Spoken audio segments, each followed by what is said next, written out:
Soy Tomás de ElevenLabs.io, presentando hoy el primer periódico El Colla en Cana, en condición de reclusión o privado de la libertad, compartiendo la experiencia carcelaria con el escritor Miguel Bilbao.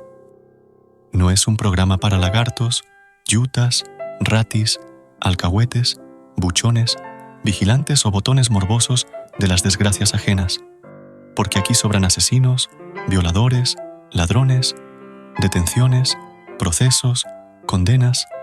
¿Acaso es menos humano matar o violar que violentar encarcelando? ¿Que la premeditada tortura del encierro? ¿O asaltar que robar la vida sistemáticamente en oficinas y fábricas?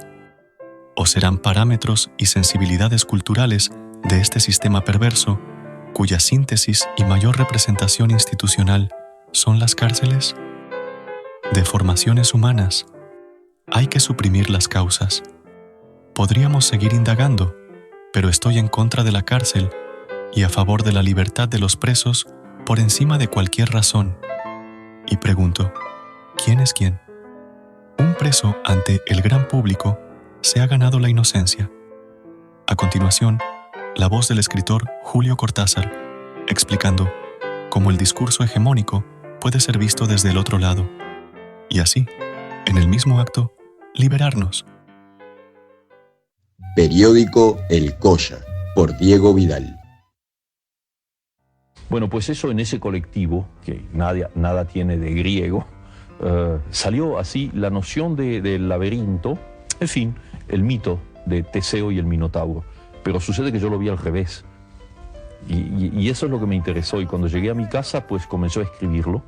Comencé a escribirlo y creo que en un par de días o 3 días lo hice. Es decir, la noción es lo contrario. Existe la versión oficial del mito. Teseo es el héroe que entra en el laberinto, guiado por el hilo de Ariadna, para poder volver a salir, y busca a ese monstruo espantoso que es el Minotauro, que devora a jóvenes rehenes, entonces lo mata, y sale como el gran héroe. Yo vi eso totalmente al revés. Yo vi en el Minotauro, vi al poeta, al hombre libre, al hombre diferente, y que por lo tanto es el hombre al que la sociedad, el sistema, encierra inmediatamente. A veces los meten en clínicas psiquiátricas y a veces los meten en laberintos. En ese caso eran laberintos, era un laberinto. Y entonces Teseo, en cambio, es el perfecto defensor del orden. Él entra allí para hacerle el juego a Minos, al rey. Es un poco el gángster del rey, que va ahí a matar al poeta. Y efectivamente, en ese poema, cuando tú conoces el secreto del Minotauro, es que el Minotauro no se ha comido a nadie. El Minotauro es un ser inocente que vive con sus rehenes y que juega y danza, y ellos son felices dentro de él. Entonces llega este joven Teseo, que tiene los procedimientos de un perfecto fascista y que lo mata inmediatamente. Es el nazi. Si quieres, ¿por qué no? Me da lo mismo, mira, sí. Están todos en el mismo juego. Bueno, esa inversión del tema, claro, era una cosa un poco heterodoxa y que causó un cierto escándalo en los medios, digamos, académicos, pero a mí me divirtió escribirlo, y aunque está escrito en un lenguaje, que incluso el lenguaje yo creo que viene de alguien que no soy yo, porque es un lenguaje muy suntuoso, muy lleno de palabras que bailan y que cantan, ¿no? Pero estoy contento de haberlo escrito. Periódico El Colla, historia social del noroeste argentino. Bienvenidos a un mundo donde no quisiéramos estar. La educación del olvido es la que, en las palabras de Fermín Adrián Rodríguez, Borges practicaba cada vez que se ponía a pensar el problema de cómo fijar narrativamente un proceso, pasando de lo que se ve a lo que se dice mediante operaciones de selección y simplificación de estados de cosas simples. El ensayo reflexiona sobre 2 objetivos del universo borgesiano, el Aleph y el Zahir.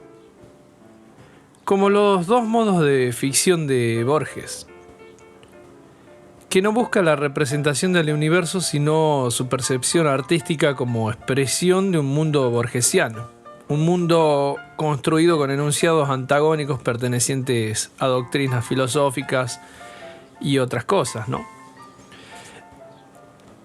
Y que resulta menos de aquellos enunciados que de la actitud enunciativa de su constructor, de una tonalidad y de una atmósfera independientes de tal o cual profesión de fe filosófica. En el caso específico de la recreación de mitos, la Casa de Asterión de Borges es en la que reescribe el mito griego del Minotauro, con referencias bíblicas. Se comprueba que el mito no es un ente completo, sino que se continúa y se transforma en la imaginación del autor, revelando el contexto social y cultural del mismo. ¿Por qué digo lo del Minotauro? Lo van a entender en un ratito, y por qué lo nombro a Borges ahora. Continuamos.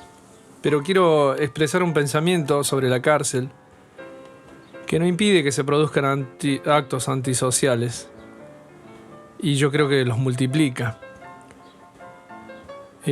No mejora a nadie a los que pasan tras sus muros. Por mucho que se reformen, las cárceles siguen siendo un lugar de represión, medios artificiales como los monasterios, que harán al preso cada vez más apto para vivir en una ingrata comunidad, ¿no? No logran sus fines, degradan completamente la sociedad. Particularmente deben desaparecer. Son la supervivencia de barbarie mezclada con filantropía jesuítica. El primer deber revolucionario será abolir las cárceles. En estos momentos de la hipocresía humana y de la cobardía, no hay por qué temer actos antisociales en un mundo de iguales, entre gente libre, con educación sana y el hábito de la ayuda mutua. La mayoría de estos actos ya no tendrían razón de ser. Los restantes serían sofocados en origen. Voy a llamar a mi amigo Miguel Bilbao. Periódico El Colla. Memorias de la Libertad.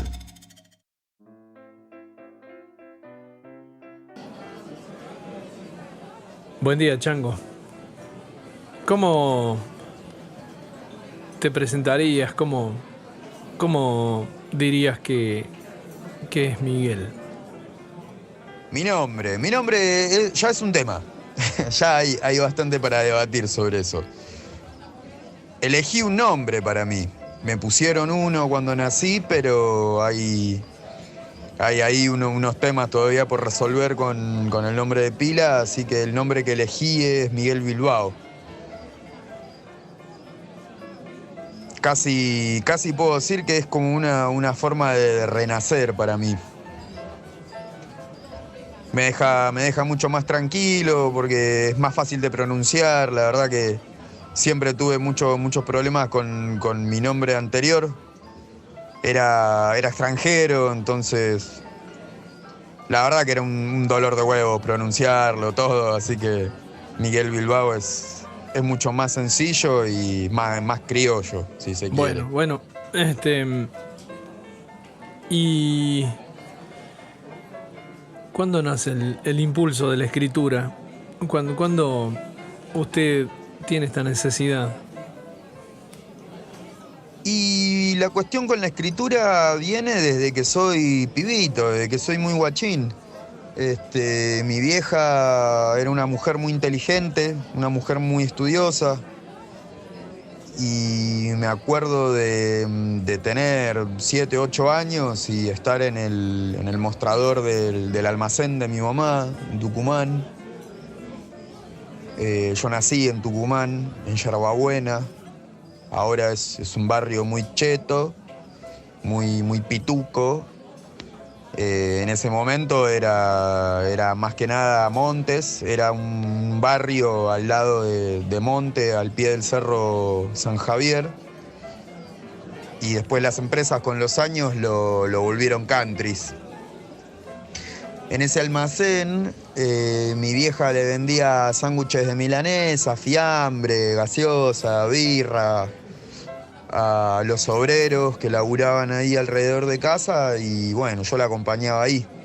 Y hacíamos la tarea ahí en el mostrador. Y me acuerdo de ser muy chico y que mi vieja me tomaba dictados con lo que después, mucho tiempo después, descubrí que eran poemas de León Felipe, de Almafuerte, de Pablo Neruda, poemas de ella, poemas que encontré escritos en cuadernos, en agendas bíblicas que tenía mi madre, que era devota de la Virgen María. Y qué sé yo, y aparte de los libros, siempre fui un pibe de muchos libros. Creo que una de las cosas buenas que me dejó la familia europea, la familia checa, es el amor por la literatura.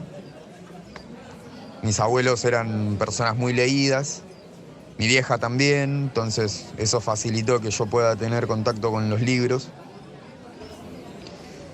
Y nada, qué sé yo, empecé leyendo a Michael Ende, leí La historia sin fin, me acuerdo que me voló la cabeza. A Elsa Bornemann, ya de escritores argentinos. Alejandro Dolina, capaz, cuando era un poquito más grande, de 12, 13 años. Me acuerdo de haber leído las crónicas del Ángel Gris y también patada en los dientes, me voló la cabeza.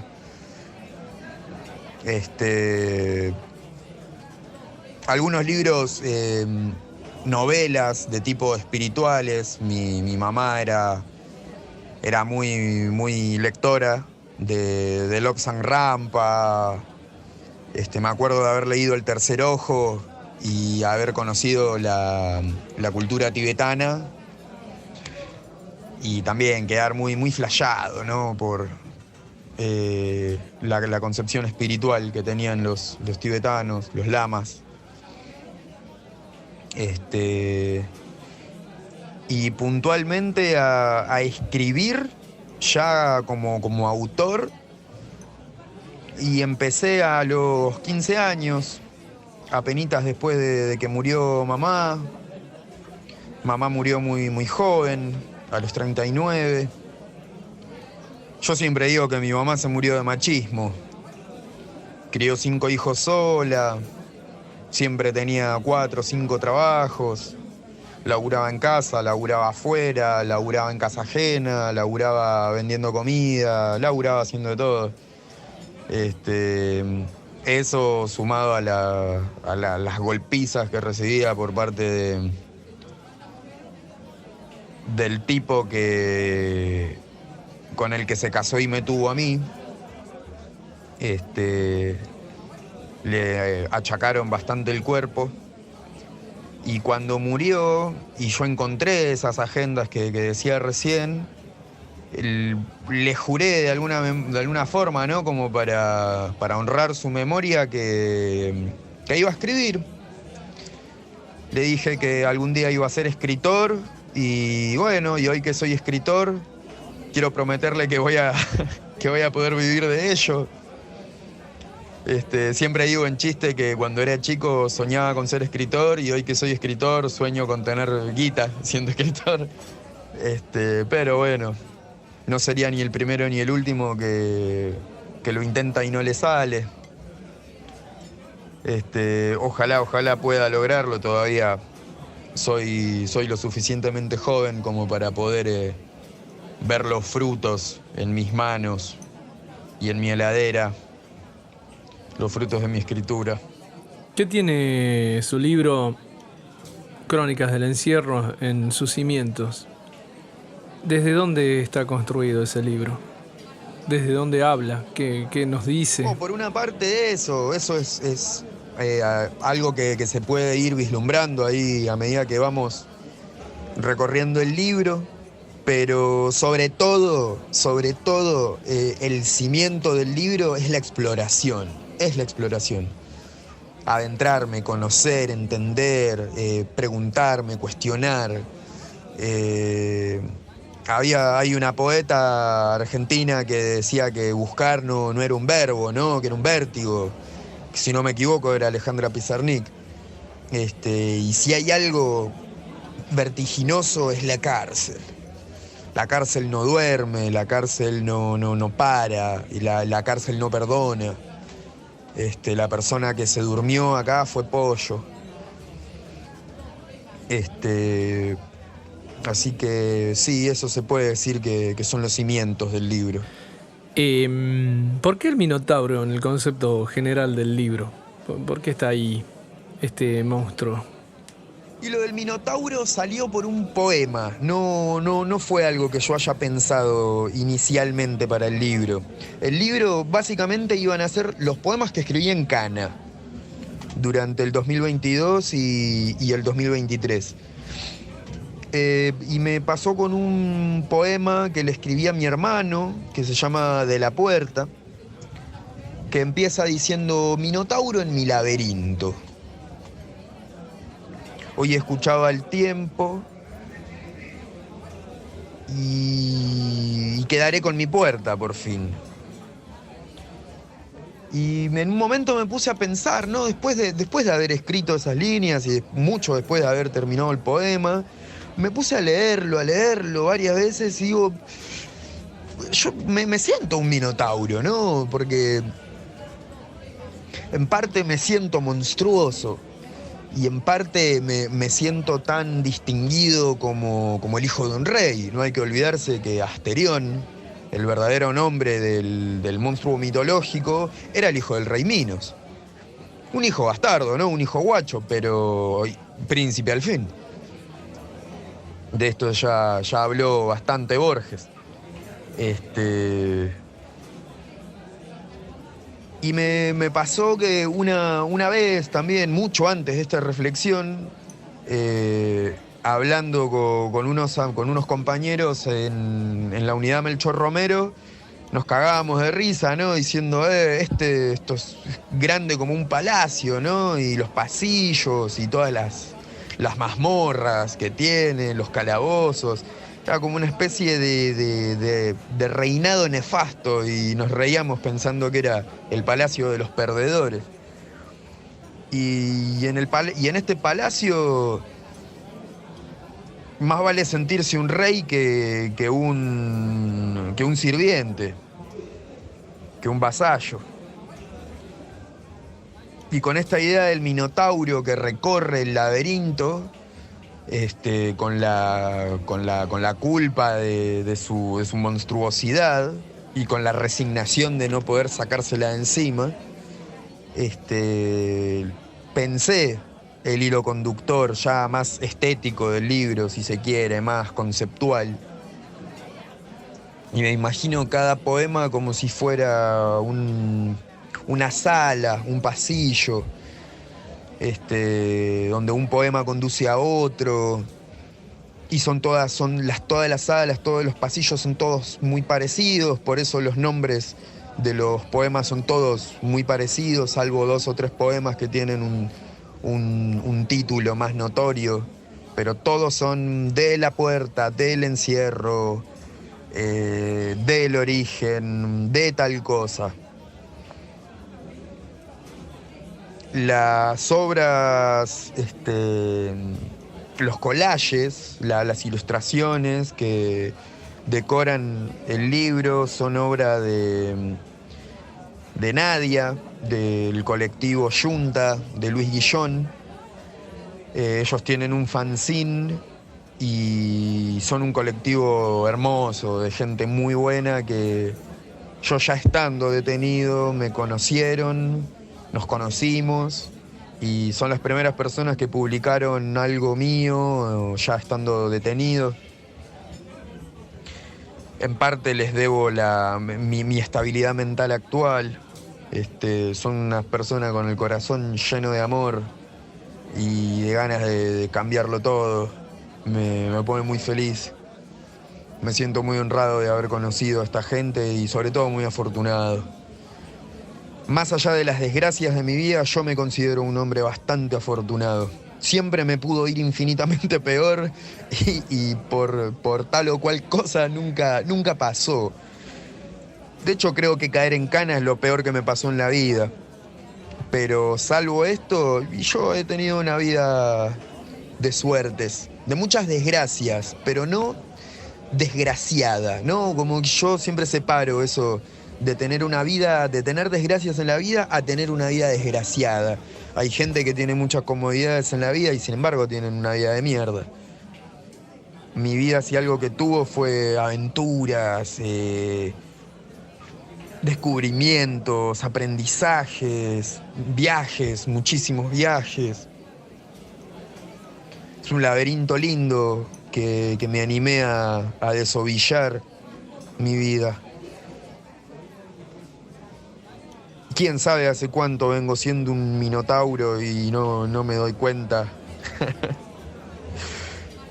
Bestia cornuda, pero maravillosa al fin y al cabo. Periódico El Colla. Biografías clandestinas. Editorial El Pájaro. Conservando las arqueologías literarias del noroeste argentino. Desde la provincia feudal de Salta a todo el país fascista, con la resistencia a cargo de los artistas, pensadores y espíritus del norte profundo. Es también un espacio para publicar tus ideas, poemas, pensamientos, descontentos, etc. Consulta por nuestros libros, en papel o digital. Suscríbete a la edición mensual de nuestra revista El Pájaro Cultural, al correo pájaroeditorial@gmail.com.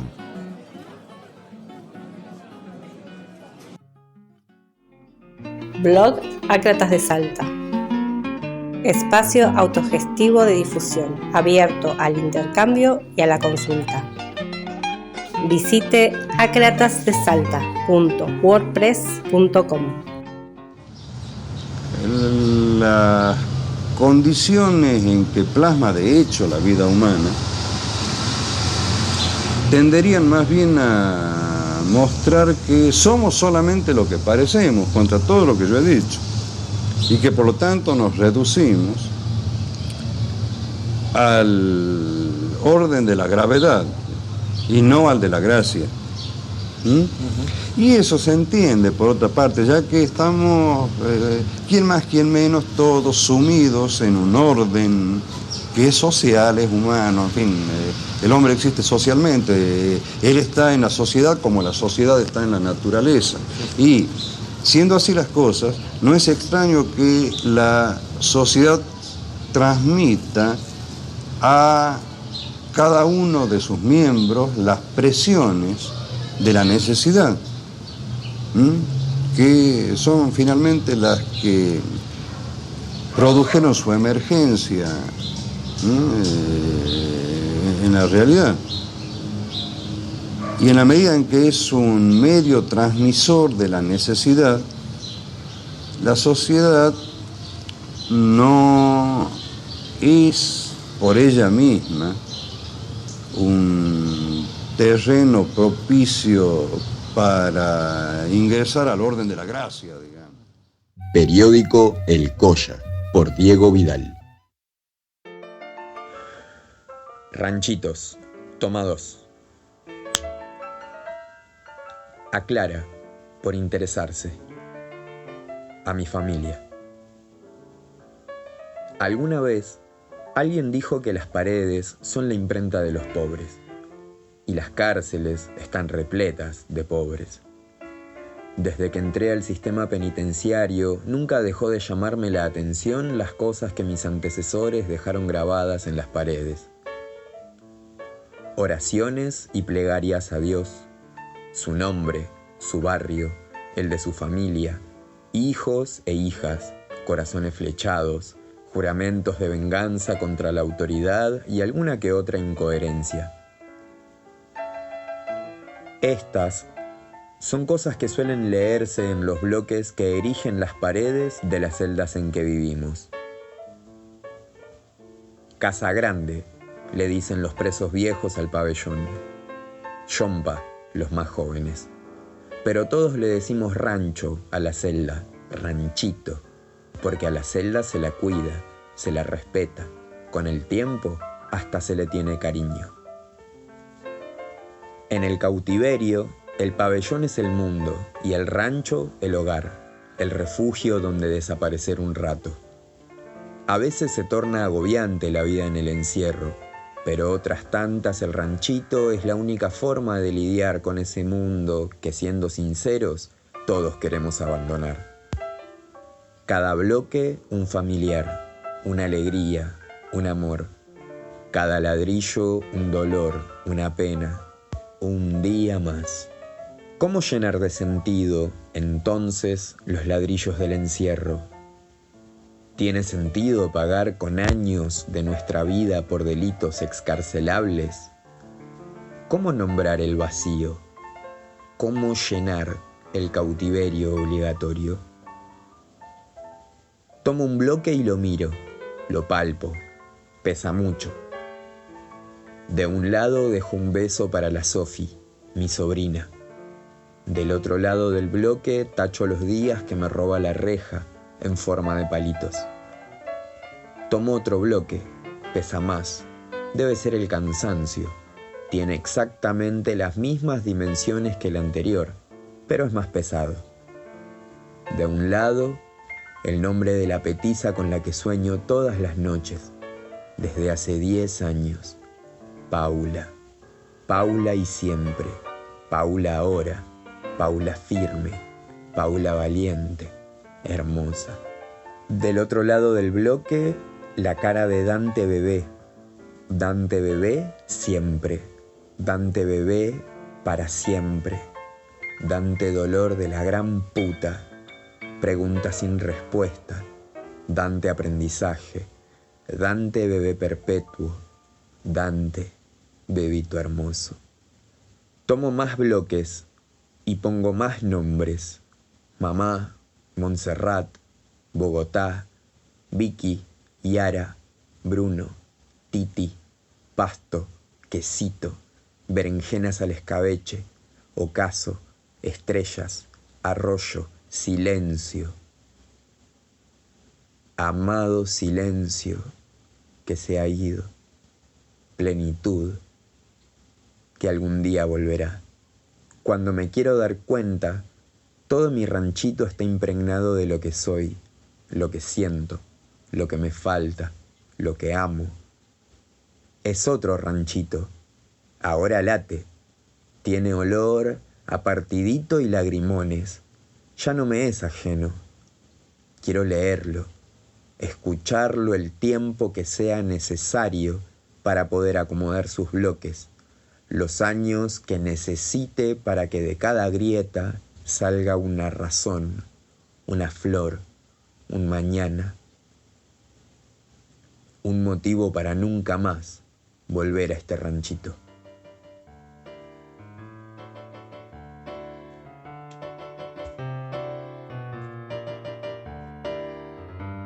Hasta aquí la primera parte del encuentro con el escritor Miguel, con la voz del compañero tucumano Samuel Shkolnik. Este es el momento de dar vuelta el casete, de calentar los tamales o recalentar el arroz e ir al baño. Quédate, que la segunda parte está muy interesante también.